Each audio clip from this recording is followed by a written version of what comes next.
Hello, everyone. This is Siddharth Dambar from Chicago Arthritis and Regenerative Medicine. Welcome to today's webinar on regenerative medicine treatments. Okay, so on today's webinar, here's what we're going to discuss. I'll be talking for about 30 minutes. I'll leave plenty of time for questions afterwards. Please type in your questions as I'm talking. Leave it in the Q&A section or in the chat box, and I will answer things as we go along. So what you will get from this webinar are the following. You'll learn about the best available treatments for arthritis and tendinitis that do not require surgery, what is legitimate and not legitimate in the field of regenerative medicine, and how to choose the best physicians and clinics for Regen Med. Again, so my name is Siddharth Dambar, located at Chicago Arthritis. The big question that I'm sure many of you have are, what would you do if your pain was controlled? How would your life improve? What exercise would you restart? And what activities with family and friends would you re-participate in?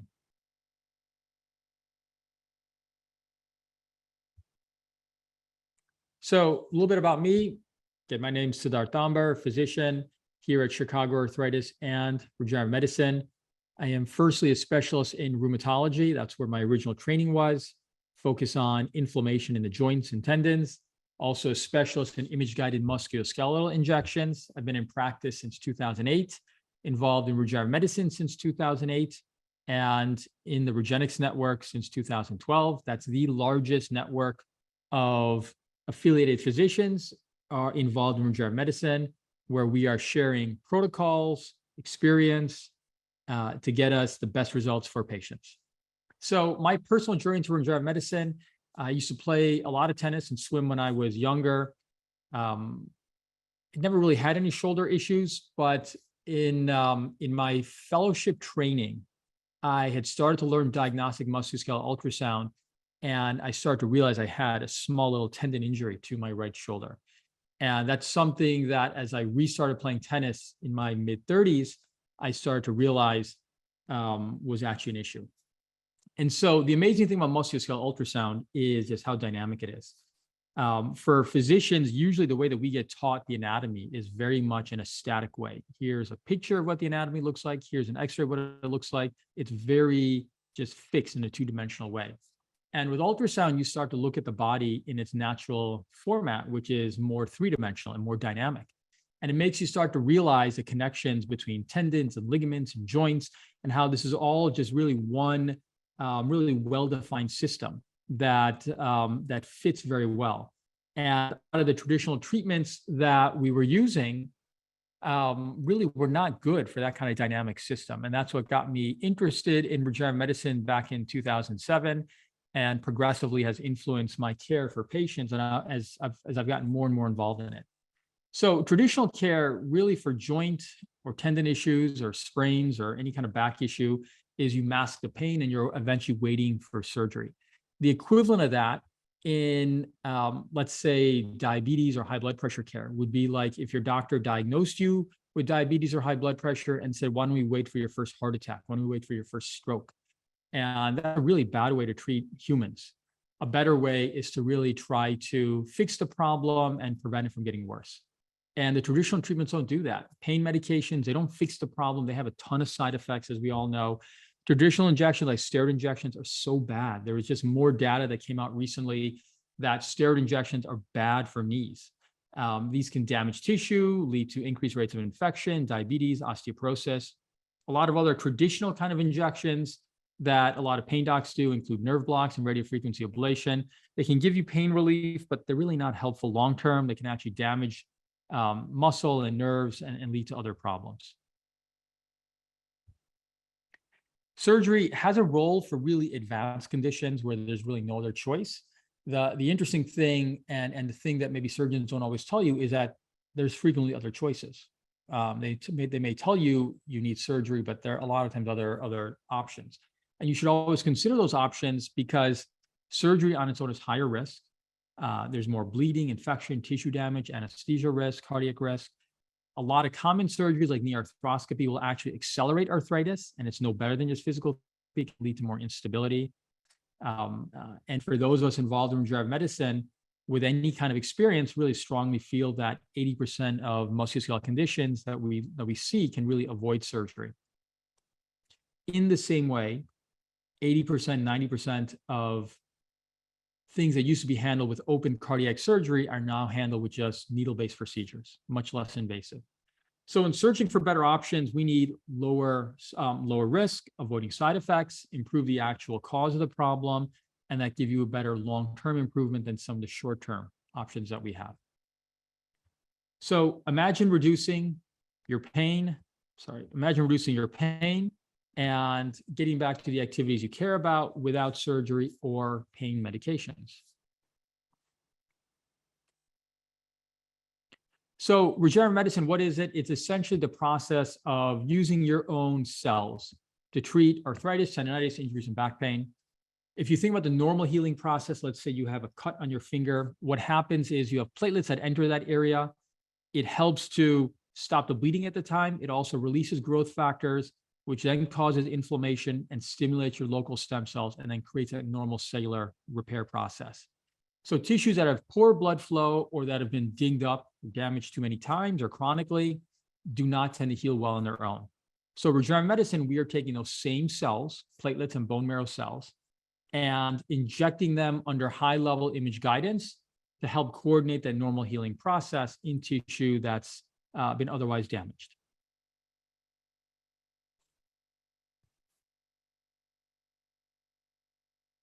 So again, why regenerative medicine? Treats the source of the problem, obviously safer than surgery, effective for most musculoskeletal conditions, and really can be used in place of really some of the more common surgeries that are currently done, and that includes knee arthroscopy, some lower back surgery, some shoulder surgeries as well. So how does regenerative medicine work? We optimize the tissue that's been damaged. We can also improve and strengthen the soft tissue supportive elements, including ligaments, tendons, and other soft tissue structures. I'll talk a little bit more about that, but by improving strength and stability in those structures, you get better pain relief and function long-term. We can reduce chronic inflammation in joints, and we can also improve neuromuscular health, which is key when it comes to pain as well as overall musculoskeletal health. So what makes a regenerative medicine expert? I think this is important. You know, I've been involved in this since 2008. And in my experience, I think there are some good professionals that do very legitimate work. But I think in the world of regenerative medicine, I think there's a lot of folks who are involved that are not, they're not up to snuff. They're really not performing at a high enough level. And so these are what I would say are things that it really takes to make a regenerative medicine expert. Some of these may seem obvious, but you'd be surprised. Number one is you have to be a musculoskeletal expert. If your doctor who's offering this treatment is treating high blood pressure and diabetes in one room, erectile dysfunction in the next room, giving Botox in the next room to somebody for their wrinkles, and then is coming in and then talking about your knee or your back and using cells, they're not a musculoskeletal expert. They're dabbling, they're doing too many different things. Number two, they need to be a non-surgical musculoskeletal expert. In my experience, orthopedic surgeons, spine surgeons, they're very well trained in surgery. That's what they're good at. The thing is, they don't have the appropriate training for a lot of the non-surgical treatments that we do. And some of those skills that they lack make a big difference in terms of the outcomes and the expectations that you should have. And one of those things would be number three, which is image guidance used for all procedures. I have some colleagues who are either older or surgically trained, where they feel like they can do injections without any guidance at all, without any kind of image guidance, whether that's x-rays or ultrasound. And what I tell patients is that until I have x-ray vision in my eyes, I am using the equipment that we have in the office, and that includes ultrasound and x-ray. And when you see the kind of precision and precise nature of how you need to treat these tissues down to a sub 1 millimeter level, using your bare hands to just kind of palpate and sort of guesstimate where you're sticking the needle, it's not appropriate. It's not the right way to do this. Number four is they need to understand how to use inflammation to help you heal. These treatments utilize inflammation. You'll have more inflammation for a few days afterwards. This is a slow but progressive healing process, something that can take months to get the right kind of outcome. And a lot of folks, a lot of physicians certainly don't have that understanding of how inflammation works, how it can be good sometimes and problematic other times. As a rheumatologist, that's something that I do understand just from a clinical and educational level that I think a lot of my colleagues are lacking. Number 5 is understanding the different types of cells, biologic treatments that are used. Why do you use platelets sometimes? Why do you use mesenchymal bone marrow stem cells sometimes? Maybe fat sometimes. Understanding the difference. Important because number 6, you need a personalized treatment plan for your condition, not a generic one-size-fits-all. If you lack the understanding of how these cells work and how these treatments work, then you're going to get a generic plan, and that is not going to get you the right kind of outcome. You need a personalized treatment plan. Part of that is your physicians need to understand prolotherapy and how to treat instability. I'll talk about that a little bit later, but that's a really key part of how regenerative medicine works. Number 8, they need to be transparent regarding results and your candidacy for treatment. Your physician, when they treat you, really for anything, quite frankly, should be telling you, are you a good, fair, or poor candidate? And what does that mean in terms of expected results? What's your chance of getting that result? And how are they getting that? Are they just giving you a gestalt sense of what they think is right, or are they looking at actual data and making that assessment? I know for me, one of the advantages that I have is being in the Regenetics network, we have that data. And that data goes back to 2005. And so telling patients what their candidacy is an important part of this. Number 9, they have to follow your results long-term, meaning it's not important just to do the procedure and then be done with it. I think a lot of proceduralists do that in medicine, unfortunately. They're done with it and they'll just send you back to your primary doctor or to somebody else. They need to follow your results over months to years. That's important because for some conditions, repeat treatment down the line is actually important. Again, one of the keys for us is following patients in our registry, research registry, to see how they're doing years after their treatment. And then lastly, they need to guide you through this process. These treatments are new to a lot of people, and you'll have a ton of questions. All my patients have a lot of questions.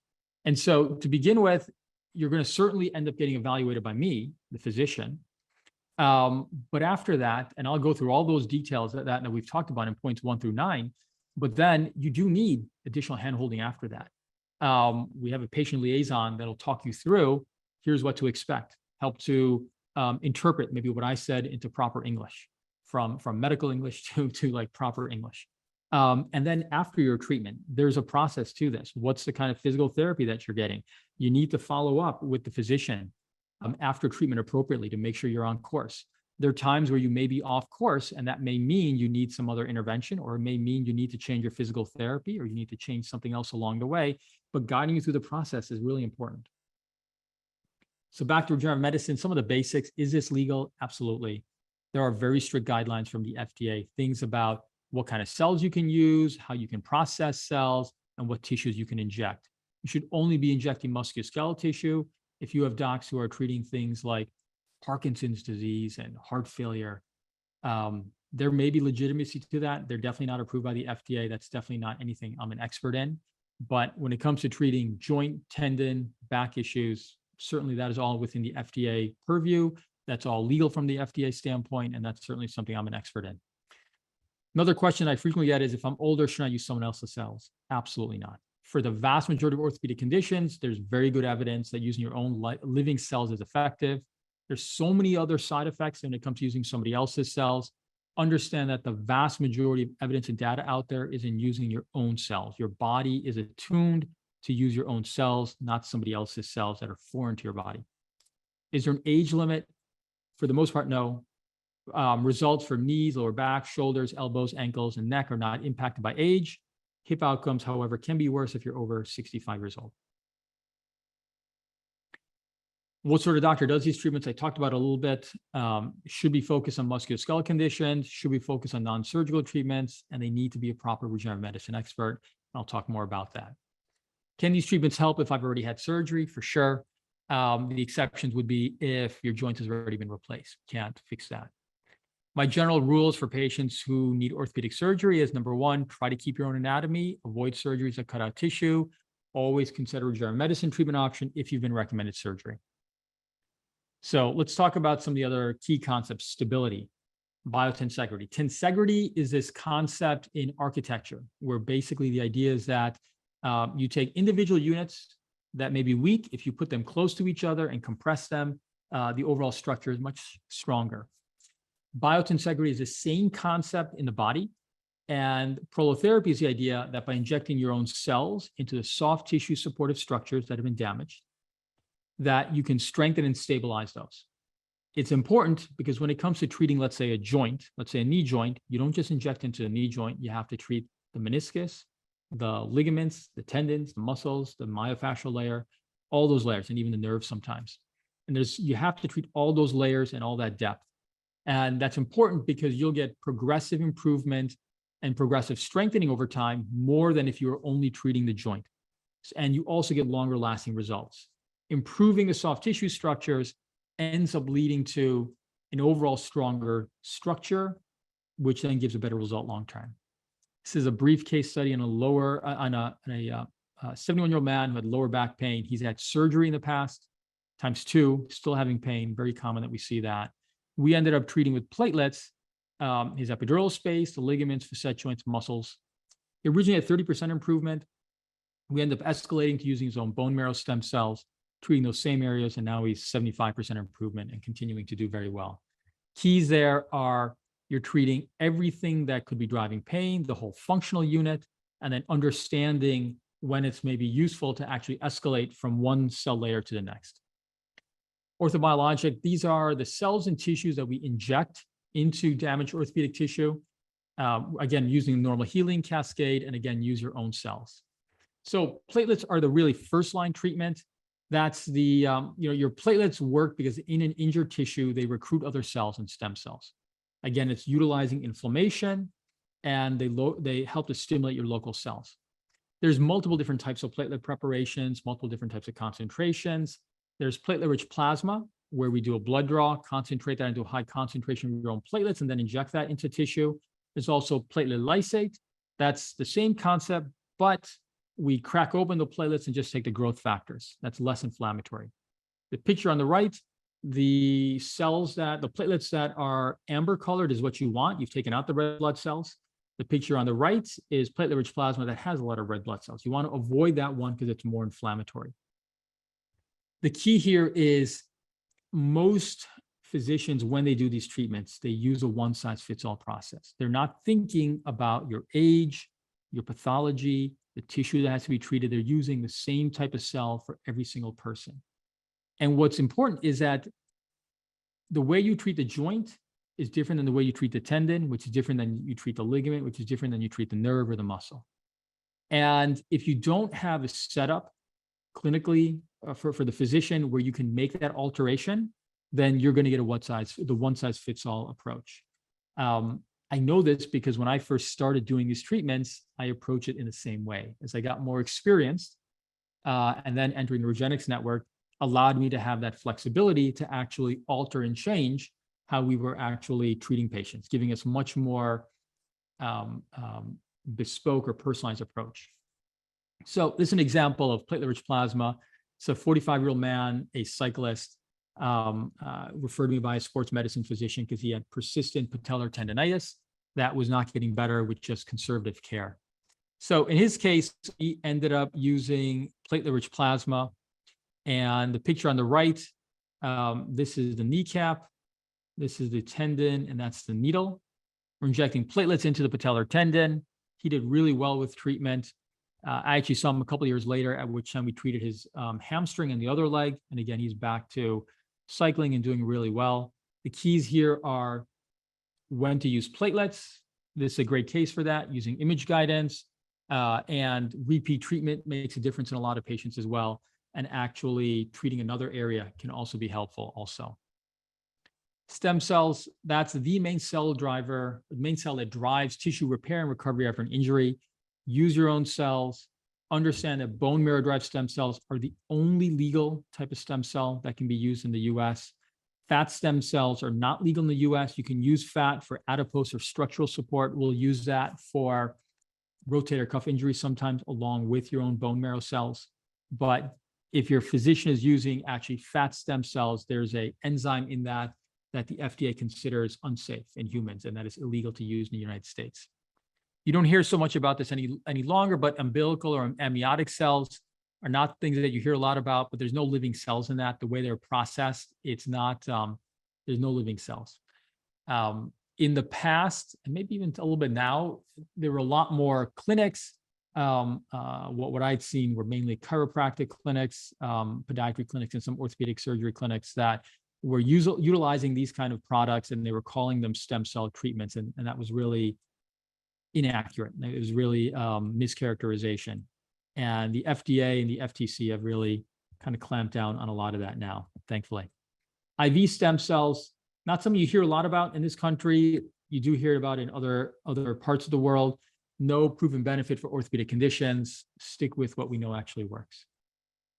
In terms of outcomes, yes, we can improve pain and function, even in advanced cases. There's some caveats to that.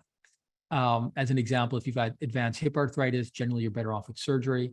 But for the most part, if you have decent range of motion, you can still improve with treatment. So can we improve how your X-ray and MRI images look? If you've got advanced arthritis, no. But if you've got, let's say, a tendon or ligament tear that is still relatively small, yes, those can still look better on imaging. More importantly, you'll feel better and have better function and less pain, but we can improve those on imaging. If you've got swelling in the bone, let's say in a knee joint, you see that in advanced arthritis, that can get better. And if you have a condition called avascular necrosis, that can also look better on imaging. But the reality is, for the most part, pain and function is our key, and imaging is something nice to look at, but not quite as relevant.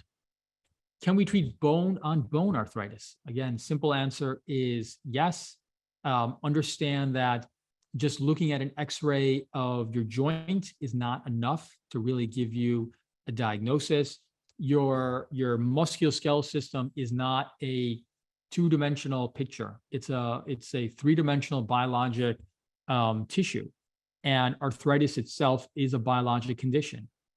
And in my experience, if you've been told you have bone-on-bone arthritis, and I see that a lot of times in patients who've got knee arthritis, or you're told they have bone-on-bone arthritis, and yet you examine them and their range of motion is still pretty good. In my experience, if the range of motion and function are still good, then you can still get a very good outcome from a regenerative medicine treatment. Again, caveats: advanced hip osteoarthritis is challenging. And I think if you've had advanced arthritis, your expectations really should be pain and functional improvement, not about getting your X-ray or MRI to look better. It's about getting you an improved quality of life. Excuse me, I'm just going to take a moment just to see if I've got some questions that are starting to pop up. Okay, I will get to those in a moment. Okay, so can tendon and ligament tears be treated? Yeah, absolutely. So this is a great case study of a knee ACL treatment. So if you've got a partial thickness tear, definitely we can treat those. Full thickness tears, sometimes. The full thickness tear, if your tendon is normally attached like this, if it's totally fully pulled apart, well, then you need surgery for that. And actually augmenting that with your own bone marrow cells can be very beneficial. There's evidence of that. But if you've got a full thickness tear, but the ends of the tissue are still close together, that can still be treated. And this is actually an example of that. It's a 28-year-old man. He's actually a butcher. He's playing recreational volleyball. He had an ACL tear. We ended up doing a bone marrow stem cell treatment in his case a couple of months later. Then 3 months, he's doing great clinically. What's amazing is really how he's doing also on imaging. But just to give you a sense of what this picture is on the right, this is a knee. This is a kneecap. That's a thigh bone. On the bottom, that's a shin bone. This is the needle coming in. This is X-ray guidance. And this is the ACL that's lighting up. So this is not something that can be done blindly, meaning just by palpating. This is not something that can be done with ultrasound guidance in this precision.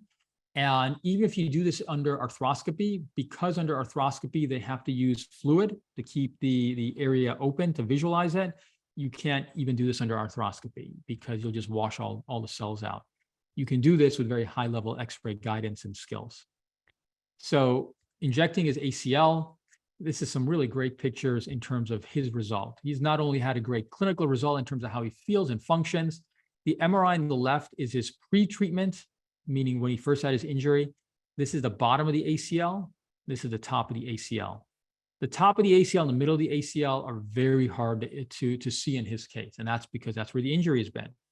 And the radiologist actually called this a full thickness tear because it's very poorly visualized. The image on the right, this is that same ACL. And now this is 3 months after treatment. It's very well visualized, very linear, very intact. And this is essentially a healed ACL. That's a very exciting result in an individual. This is a rotator cuff injury. This is an older man, 57-year-old man. He's a contractor. He does a lot of overhead activity. He had a full thickness rotator cuff tear. And this is an ultrasound showing that. And he actually got his own bone marrow stem cells. The pictures on the left, this is the rotator cuff. This is the hole in the rotator cuff, right? That's a full thickness tear. And on the bottom, that's that same view. That's a full thickness tear. So this is 3 months post-treatment. He's really feeling quite well. He's doing more activity. And now you can see where that prior hole was, you now have a filling in with his own cells and his own tissue. And so again, great clinical result and very cool imaging result as well. So interventional orthopedics, it's the idea of using image guidance to treat orthopedic issues. As I mentioned, there are things that, again, as I mentioned before, I have colleagues who say that they can do these injections blindly. The thing is, they're injecting steroids. Steroids are fat soluble. What that means is you don't have to be exactly in the tissue to get an effect. You just get a generalized effect. On the other hand, when you're injecting your own cells, you have to be very precise. You have to be down to the sub-millimeter level. So the picture on the left is an ultrasound. This is a rotator cuff. That's the needle. This is a very small tear in the rotator cuff.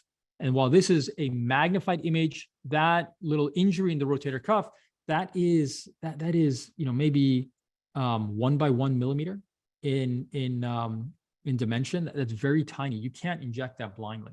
The image on the right, this is X-ray guidance. This is the needle over here. This is the shoulder joint. What you see in black, that is confirming we're in the shoulder joint. That's a little bit of contrast to confirm before we inject cells in there. So not only are we precise in our precision with where we injected the cells, but here's a little, if you look up here, that is a labrum that's lighting up, that little tent-like structure. And we ended up treating it as labral tear as well. Important because there's no way you could do that blindly. You really need high-level image guidance skills to do that properly. I showed these pictures before. The one on the left is a patellar tendon injection. The one on the right is an ACL injection. Excuse me.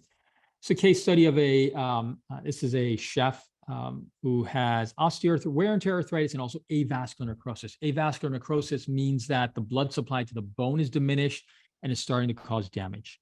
If you don't do anything about that, what will happen is eventually that will lead to progressive damage in the bone, which then limits blood supply to the joint, which then causes damage to the joint and the cartilage. So he had the bone marrow stem cell protocol. 3 months later, he's doing well. 3 years out, he's doing really well. His MRI images 3 months out look fantastic. On the left, this lighting up structure right here, that is avascular necrosis. That's the bone deteriorating. When you look on the right, that signal is now gone. So he's had not only a great clinical result, he's also had a wonderful imaging result as well, which is very cool. So regenerative medicine treatments offer safe and effective solutions for your pain. Just take a look at a couple of questions before I move on. Okay, so here's someone who I'm seeing relatively soon for an evaluation, talking about an MRI for left shoulder. Expedite treatment. If you're coming in for an evaluation, we separate treatment from evaluation. And the reason why is, when we do treatments, it takes after you've had, if you're doing, let's say, platelets, We won't talk about bone marrow stem cells because there's a lot more prep time for that. But for platelets even, it takes us about a couple hours to really get that prepared before your treatment. So we'll normally do a blood draw in the morning and then re-injection in the afternoon. For patients who have do their initial evaluation via telemedicine, the first time they're in the office, which would then be their second appointment, we can obviously do their procedure at that time. So, okay, and then this is also asking about, do your own cells have the same regenerative potential as someone who's in their 30s? Great. And then if not, can you use your 33-year-old sons? It's an interesting question. So, I think anyone that has seen, if you have children and if you've ever seen them, let's say, fall and cut themselves. I remember my daughter, when she was like 3 years old, she had slipped while she was running, and she had a little cut over her forehead. And as a parent, you're worried about that, but that healed like within days, amazingly. And clearly, the younger you are, the more effective your stem cells are. But the reality is that your own body can still heal from your own cells. All right. And the benefit of using your own cells is that your body is highly attuned for that. Your body's made for that. The problem if you use somebody else's cells, even if it's someone that's related to you, is that your body will recognize that as foreign. And the problem with that is that you can have what's called graft versus host disease, where your body will actually react to that and actually attack those cells. So you have to be very careful with that. I would definitely use your own cells. Okay, somebody else asking, okay, thank you. Asking about treatment for the knee that we did, doing well, having some mild pain. I mean, this sounds like we need to do a follow-up appointment. But I think if you're doing well, but you notice a little bit of regression, number one, make sure you're doing all your exercises correctly, make sure you're taking the right supplements. If those things have been already attempted, then sometimes doing a booster platelet treatment can get you back on the right track. We'll do that frequently as well. Okay, somebody asking about stage 3 cancer in remission, last chemo in 2018. Okay, great question. This does come up sometimes. I'm always a very strong proponent that people will come to us with, okay, I've got knee pain or I've got back pain or shoulder pain.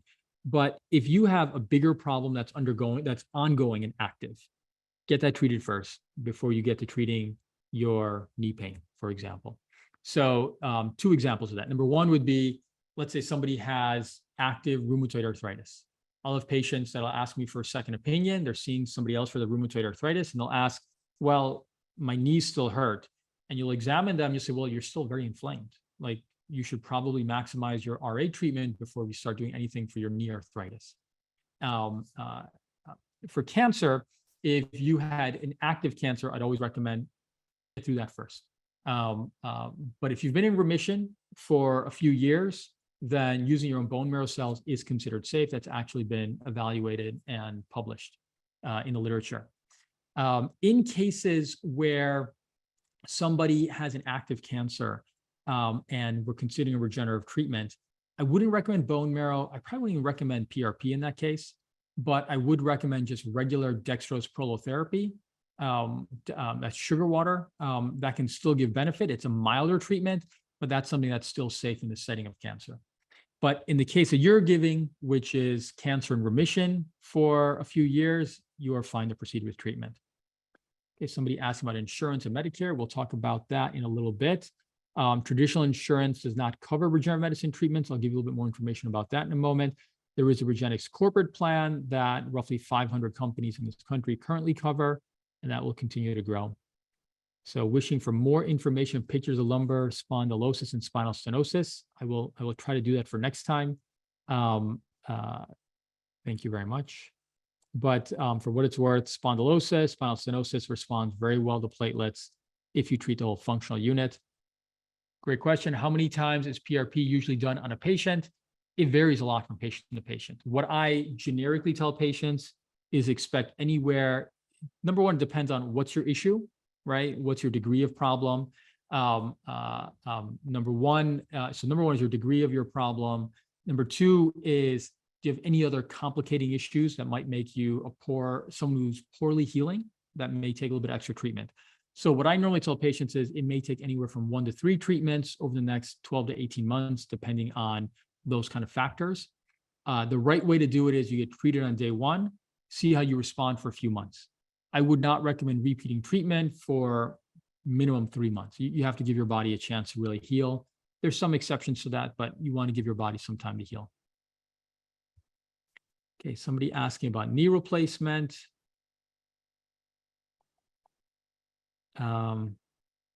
Okay, getting treated with Lyrica and radiofrequency ablation every 6 months with some pain relief, and the evidence-based for regenerative medicine now, or just effective for early stage.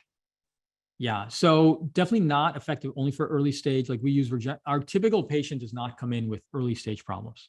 That would be wonderful. It would be like someone who just got diagnosed with diabetes, seeing the doctor. Most of our people that come in are people that have, the equivalent would be they've had diabetes for 10 years. That's frequently what we see. And so the results that we see are in that kind of cohort of people. If you've already had a knee replacement and you're still having nerve pain, 2 things. So if you're having nerve blocks around the knee, then platelet lysate is a good way to consider that as well. It doesn't damage or destroy the nerve like radiofrequency ablation does. The other question to ask is, do you have pain that's coming from a nerve higher up, let's say in the lower back, in which case platelet lysate is a great option for that as well. Okay, next question, ozone usage. There's very little evidence of ozone usage. I know people that use it, but reality is that there's very little evidence that it's better than just using platelet-rich plasma on its own. So I don't personally recommend ozone because I don't think it adds a lot more. Another question about insurance, which we'll go over in a moment. So somebody asking about injury, shoulder tear. Yes, insurance covers your initial consultation, imaging, follow-up care, physical therapy, all that kind of stuff. Somebody asked me, what if you have osteoarthritis? Yes, 100%. That's the primary indication for these treatments, osteoarthritis. Absolutely. Depending on your level of osteoarthritis and function, 100%, you are someone who should be evaluated for treatment if you have pain related to osteoarthritis. So other questions that I frequently get, is this too good to be true? There's evidence from Philip Hernigue, orthopedic surgeon in France, that goes back into the mid-90s. The Regenerative Network has data and evidence of efficacy since 2005. So I have, it's interesting. When I first got involved in this back in 2008, you would hear other physicians say, they don't think it works. And they didn't really know the evidence or data. They would just say that just because they had no experience. What I hear now from those same people is they'll say, well, I'm not sure if it works, but it won't hurt, consider it. And in both of those cases, there's a certain amount of ignorance in terms of giving that advice. I think as a general rule, even if you're an expert in something, if you have ignorance, you should probably not really give a very strong opinion if you're not sure what you're talking about. And while this is a rapidly developing field, it's not new, right? For those of us that have been involved in this for over a decade, and for me, it's almost 15 years now, this is not new. And there are right ways and wrong ways to do this. And you choose the right ways. And if you have expectations that are grounded in reality and evidence-based medicine, you can guide people properly. And it's not too good to be true. So how long do results last? So again, Regenix has data that goes almost 15 years now. Philip Hernigue has data that goes over 20 years. What I tell patients, however, is the following. If you have a chronic condition that's been progressively developing over the last 20 to 30 years, expect that a repeat treatment at some point will be needed to help give you an optimal results. And the reason why is one treatment can get you a lot of benefit over the next couple of months. At some point, you'll start to plateau. If you're at your goal, and if your goal is to get back to a certain activity, wonderful. If your goal is to have a certain amount of pain relief, great. But if you're a little bit below that goal, a second treatment will take you and kind of give you a stair-step effect. It'll get you a higher level of improvement after that. That's different than most other traditional injections where you may get a benefit and you come back down to baseline. With regenerative medicine treatments, you'll be hanging out at a higher baseline. And that second or third treatment will now lift you up higher. Best way to maintain results after treatment: improve your biomechanics, strengthening, take the appropriate supplements, and again, repeat treatment is generally additive to that initial treatment. Cost, not routinely covered by insurance. Every once in a while, you'll hear about a workers' compensation or personal injury insurance that'll cover it. There are TRICARE, which is the insurance for active military personnel, will cover platelets for some things, for knees and elbows, but doesn't cover for other things. Coverage, if your company is self-insured, not if you're self-insured, but if your company is self-insured, consider looking up at regenixcorporate.com, where they can actually talk your company through how to add this to their benefits plan and really have it as part of your regular insurance. The majority of people, however, will be paying out of pocket, and the cost estimates in the US are roughly PRP, $2,500, and stem cells, $8,500. The keys to determine value are as follows. Number one, are the physician and the clinic regenerative medicine experts? Are you receiving a real stem cell treatment? And keep in mind, these are in-office procedures. You can avoid being in the hospital or surgery center where they start applying additional facility fees as well. And just to reiterate, what makes a regenerative medicine expert? They have to be a musculoskeletal expert. They have to be a non-surgical musculoskeletal expert. Image guidance has to be applied. They need to understand inflammation. They need to understand the different biologic treatments. They need to give you a personalized treatment approach. They need to understand prolotherapy. They should be absolutely transparent regarding results and candidacy for treatment and cost. They should follow your results long-term, and they really should guide you through the process appropriately.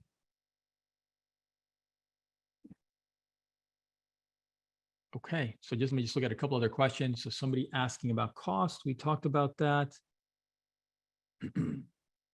Somebody asking about elbow osteoarthritis, can it improve range of motion? Depends on what's causing your reduced range of motion. If your range of motion is reduced because of pain or chronic inflammation or tendinitis, that may improve. If your range of motion is reduced because of the osteoarthritis, then unlikely to improve the range of motion. You will get improvement in pain and function in terms of what things you can do. Risks, very good question. So the risks associated with any kind of needle-based procedure, and these are needle-based procedures, include the following. Anytime you stick a needle into the body, whether that's one of these treatments or a vaccine injection, the risks are bleeding, tissue damage, infection, and no response. How do you reduce those risks? So number one, you use standard medical sterility safety protocols to reduce the chance of infection. Number two, you use image guidance to make sure you're hitting the right tissue and not the wrong tissue. Very important. Number three, you choose the right candidates. And that means choose someone who you think has a reasonable chance of getting a good outcome and give them realistic expectations. That's really how you reduce risks. So a little bit more about us here at Chicago Arthritis and Regenerative Medicine. Again, focus on non-surgical treatment for your arthritis, tendinitis, injuries, and back pain. Always starting evaluation by saying, is there an inflammation component, an instability component? Is there any asymmetry or any neuromuscular issues? Correcting that with low-risk interventions to begin with. If not working, then regenerative medicine treatments. We consider those. They have to be the best quality options from your own body, a plan that is specifically tailored for your condition and needs, and delivering those cells using the highest level of image guidance. How to get evaluated. I see there's a couple more questions. I will answer those. How to get evaluated. So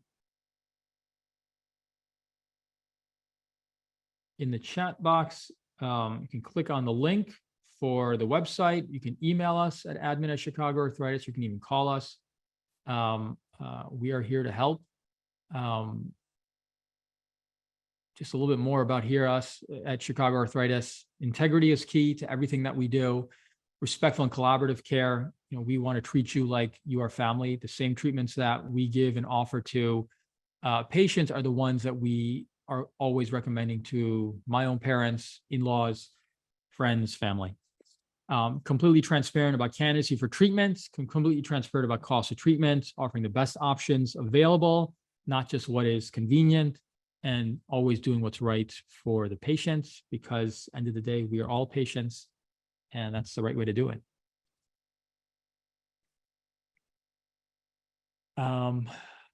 Somebody asked about Medicare. Yeah, Medicare does not cover these. It's a very ironic thing that TRICARE, which is government-based insurance, will cover some of these, but Medicare, which is another part of the government, does not cover these treatments at this time.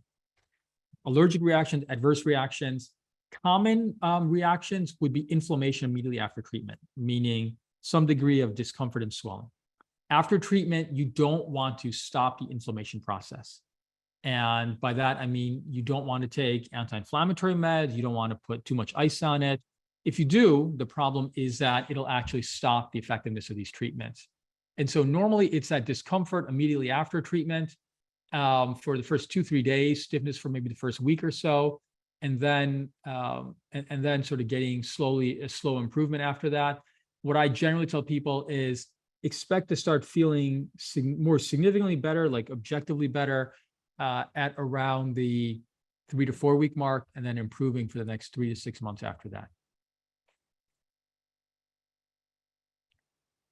Okay, wonderful. Any other questions before we call it a day? I'll pause for a moment while there's always 1 or 2 questions that come in.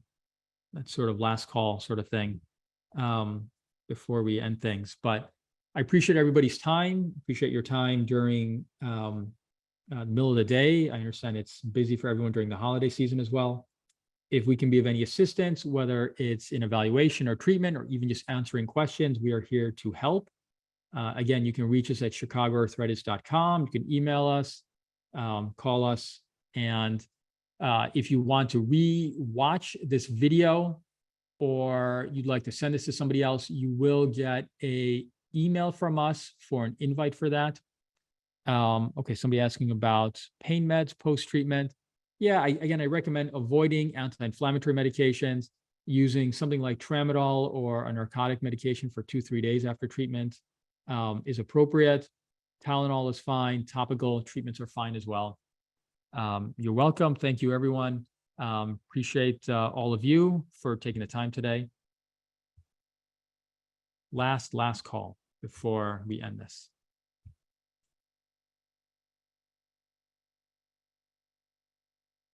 Okay, wonderful. Thank you, everyone. Have a good day and live well. Bye-bye.